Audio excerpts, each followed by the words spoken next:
라이트 앤 딜라이트 말씀 묵상의 시간입니다.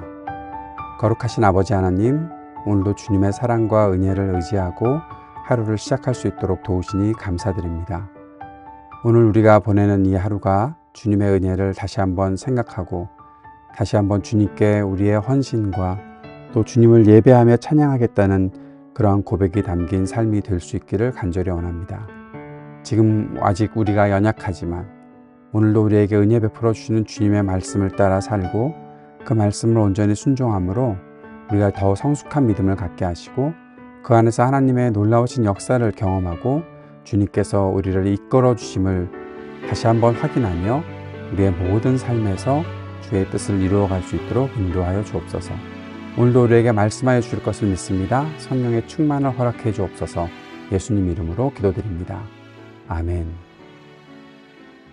오늘은 여호수아기 17장 7절에서 18절까지 말씀을 함께 읽고 묵상하겠습니다. 여호수아기 17장 7절에서 18절까지 말씀 새 한글 성경으로 읽겠습니다. 므낫세의 땅의 경계는 아셀에서부터 세겜 맞은편에 있는 믹므닷에 이른다.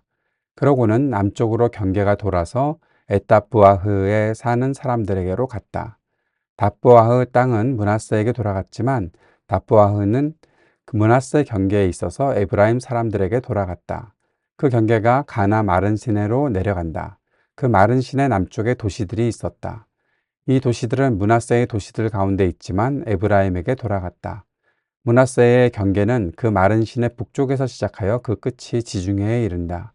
남쪽에는 에브라임이 북쪽에는 므낫세가 있는데 지중해가 그 경계이다. 므낫세는 북쪽으로 아셀과 동쪽으로 이사갈과 마주친다. 이사갈과 아셀에도 므낫세에게 돌아간 곳이 있었다. 벳산과 그에 딸린 여러 마을, 이블르암과 그에 딸린 여러 마을이 그런 곳이다. 도르와 그에 딸린 여러 마을 사람들, 엔돌과 그에 딸린 여러 마을 사람들이 그러했다. 다아낙과 그에 딸린 여러 마을 사람들, 무깃도와 그에 딸린 여러 마을 사람들, 새 언덕도 그러했다. 이 여러 도시 사람들은 므낫세 사람들이 몰아내지 못했다. 그리하여 가나안 사람들이 마음을 단단히 먹고 이 땅에서 계속 살았다. 그러다가 이스라엘 사람들에게 힘이 생기자 가나안 사람들을 부려먹었다. 그러나 그들을 완전히 몰아내지는 않았다.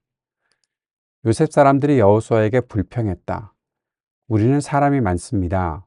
여호와께서 우리에게 지금까지 복을 주셨거든요. 그런데 어르신은 우리에게 왜 제비를 하나만 뽑아 땅을 한 몫만 나누어 받게 하십니까? 여호수아가 그들에게 대답했다. 여러분이 사람이 많다면 숲으로 올라가서 거기를 여러분의 농토로 일구십시오. 숲은 브리스 사람들과 라바 사람들의 땅에 있습니다. 에브라임 산지가 여러분에게 너무 비좁다면요. 요셉 사람들이 말했다. 그 산지는 우리에게 넉넉하지 않습니다. 게다가 골짜기 지역에 사는 모든 가나안 사람들에게는 쇠 전투 수레가 있습니다. 벳산과 그에 딸린 여러 마을, 또 이스라엘 골짜기에 사는 사람들에게는요. 여호수아가 요셉 집안 곧 에브라임과 므낫세 지파에게 말했다. 여러분은 사람이 많고 힘도 셉니다.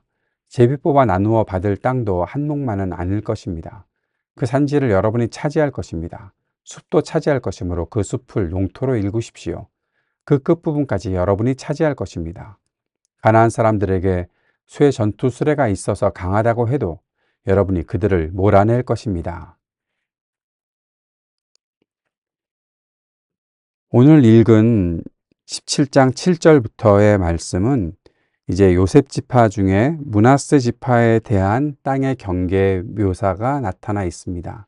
므낫세의 땅의 경계가 이러이러했다라는 내용이 나타나 있고, 그런데 여기서도 중요한 것은 이 므낫세 지파도 결국 가나안 사람들을 몰아내지 못했다라는 겁니다. 12절에 이런 표현이 재밌지 않습니까? 그리하여 가나안 사람들이 마음을 단단히 먹고 이 땅에서 계속 살았다. 므낫세 사람들이 굉장히 만만해 보였던 것 같습니다. 그러니까 마음을 단단히 먹고 여기서 떠나지 말자라고 살았던 거죠. 그러다가 13절에 이스라엘 사람들에게 힘이 생겼는데 가나안 사람들을 부려먹었다. 그들을 완전히 몰아내지는 않았다. 이게 무슨 말입니까? 결국 그들과 조약을 맺고 자기들의 노예로 삼은 것이죠. 강제 노역을 시켰다라는 겁니다. 그런데 이것은 하나님께서 말씀하신 이 가나안 사람들을 완전히 몰아내야 한다라고 말씀하셨던 것을 그들이 순종하지 않은 것입니다. 어려우니까, 귀찮으니까, 뭐 게을러서 여러 가지 이유가 있겠죠. 꼭 싸워야 하나? 평화롭게 조약을 맺으면 되는 거 아닌가? 우리가 그들을 이겨서 그들을 노예로 부려먹고 사는데 그거 정복한 거 아니야? 그건 그들의 생각이지요. 하나님께서 말씀하신 것에 대해서 우리의 생각으로 하나님의 뜻을 다시 재조정하려고 하는 시도를 우리가 멈춰야 합니다. 그것은 하나님 앞에서 잘못인 것이죠. 그리고 이제 계속 이어지는 말씀은 요셉 사람들이 여호수아에게 불평하는 장면에 대한 것입니다. 여기에 아주 재미있는 에피소드가 나타나 있죠. 요셉 지파의 사람들이 여호수아에게 우리에게 왜 한몫만 갖게 하느냐? 우리가 좀 더 많이 가져야 되는 거 아니냐라고 얘기하고 있습니다. 우리는 사람이 많은데 그 사람이 많다는 것을 하나님께서 우리에게 복을 주셨다라고서 얘기하고 있는 거죠. 예, 하나님께서 그들에게 복을 주셔서 사람이 많게 하셨으면 그들이 그만큼 무엇인가 할 수 있는 일들이 더 있는 거 아니겠습니까? 그런데 그들은 자기들이 땅이 좁다라는 겁니다. 그런데 여호수아가 그들에게 이렇게 말하고 있죠. 여러분이 사람이 많으면 숲으로 올라가서 거기를 여러분의 농토로 일구라. 숲이 있지 않느냐. 거기 가서 그 농토를 일구면 훨씬 더 많은 땅을 차지할 수 있고 그렇게 살아갈 수 있는 거 아니냐? 그런데 요셉 사람들이 이렇게 말하는 거죠. 아유, 거기 사는 사람들에게는 쇠로 만든 전투 수레가 있어서 우리가 그들을 공격하고 이길 수 없다라고 말하고 있는 겁니다. 무엇과 굉장히 대비가 되지요. 14장에서 갈렙의 이야기와 너무나 대비를 이루고 있는 거죠. 갈렙은 아주 거인들이 사는 땅 헤브론을 정복하고 그 땅을 차지했습니다. 그 땅을 달라고 했습니다. 나이가 많지만 내가 그 땅을 차지할 수 있는 힘이 있다라고 얘기하고 그것이 하나님께서 내게 주신 약속이다 생각을 하고 나가서 싸워 이길 수 있다라고 확신하고 있었습니다. 그런데 이 요셉 지파 사람들은 사람이 많다고 얘기하면서도 두려움에 사로잡혀서 그저 논쟁만 하고 있고 실패를 걱정만 하고 있는 것입니다. 갈렙은 신앙을 고백하면서 땅을 요구했지만 요셉 사람들은 요셉 지파 사람들은 불평하고 있는 겁니다. 자기들의 영토에 만족하지 않은 거죠. 땅을 일구고 개척해야 되는데 그 개척과는 전혀 상관없이 살고 있는 겁니다. 여호수아가 그들에게 말하죠. 여러분은 사람도 많고 힘도 세다. 가나안 사람들 쇠 전투 수레가 있어서 강하다고 해도 여러분이 그들을 이길 수 있다. 하나님의 전쟁은 결코 군사력으로 하는 것이 아니지 않습니까? 그들은 그것을 이미 체험했었잖아요. 약속의 땅에 정착하는 음, 모습이 두 가지로 나타나 있는 것을 보게 되죠. 갈렙처럼 믿음으로 용기를 가지고 싸우는 사람들이 있는가 하면 지금 이 요셉 지파 사람들처럼 불평하고 자기들이 가지고 있는 것이 많음에도 불구하고 어리석게 살아가고 있는 것들을 보게 되는 것입니다. 하나님께서 주신 그 땅을 차지하는 것은 공짜로 얻는 것이 아니잖아요. 하나님께서 내게 은혜를 주셨다, 내게 복을 주셨다. 예, 그렇다면 그곳을 내 것으로 알고 그곳에 개척하고 싸우고 이기고 그 땅을 차지하고 그 땅을 정복하는 일들을 해야 하는데 그것과는 너무나 반대로 살고 있는 이 사람들을 보게 됩니다. 풍요롭고 넓은 땅을 받았습니다. 거주민을 쫓아내고 그 땅을 온전히 차지해야 되는데 그것을 두려워했습니다. 그래놓고 땅을 더 달라고 간청만 하고 있습니다. 여호수아가 야, 주인이 없는 삼림 지역이 있다. 거길 개척해라 라고 했지만 그들은 그 일을 완수하지 않았습니다. 오늘 이 말씀을 보면서 우리가 어떤 생각을 하게 됩니까? 복을 많이 받았지만 결국 아무것도 누리지 못하는 사람이 있다.